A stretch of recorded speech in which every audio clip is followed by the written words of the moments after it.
മറ്റുള്ളവരുടെ ശാപം നിങ്ങൾക്ക് ഫലിക്കുമോ എന്നുള്ളത് നോക്കാം. ഒരാൾ ഏതെങ്കിലും കാരണം കൊണ്ട് നിങ്ങളെ ശപിക്കുവാണെങ്കിൽ നിങ്ങളുടെ മാനസിക ഊർജം വർദ്ധിപ്പിക്കാനുള്ള ശ്രമമാണ് പിന്നീട് വേണ്ടത്. അയാൾ എന്നെ അങ്ങനെ പറഞ്ഞല്ലോ, അങ്ങനെ ശപിച്ചല്ലോ എന്ന് എപ്പോഴും മനസ്സിൽ ചിന്തിച്ചുകൊണ്ടിരുന്നു കഴിഞ്ഞാൽ നമ്മുടെ മാനസിക നില തകരാറിലാവും.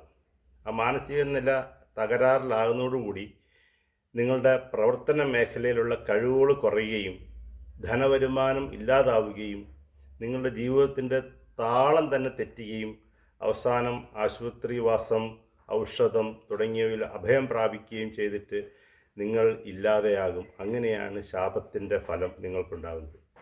അപ്പോൾ അത്തരത്തിലുള്ള ശാപം നിങ്ങൾക്ക് കേൾക്കാൻ ഇടവന്നാൽ, മുഖതാവിൽ അങ്ങനെ ഒരു കാര്യം ഉണ്ടായാൽ ഓം നമഃശിവായ ജപിച്ച്, അല്ലെങ്കിൽ ഹരേ രാമ ഹരേ കൃഷ്ണ ജപിച്ച്, അല്ലെങ്കിൽ നാരായണ മന്ത്രം ജപിച്ച് നിങ്ങളുടെ മാനസിക നിലയെ വർദ്ധിപ്പിക്കാനുള്ള കർമ്മങ്ങൾ ചെയ്യുക. എപ്പോഴും നാരായണനിൽ അഭയം പ്രാപിക്കുക, അല്ലെങ്കിൽ മഹാദേവൻ ഇഷ്ടദേവതയിൽ അഭയം പ്രാപിക്കുക. അങ്ങനെ നിങ്ങൾക്ക് ശാപമുക്തി, എത്രത്തോളം ഭഗവാനെ വിളിക്കുന്നോ അതാണ് ശാപമുക്തി, ശാപമോക്ഷം എന്ന് പറയുന്നത്. അപ്പം ഭഗവാനെ വിളിച്ച് നിങ്ങളുടെ ശാപത്തിൽ നിന്നും മോക്ഷം നേടുക. എല്ലാവർക്കും നല്ലതായിട്ട്.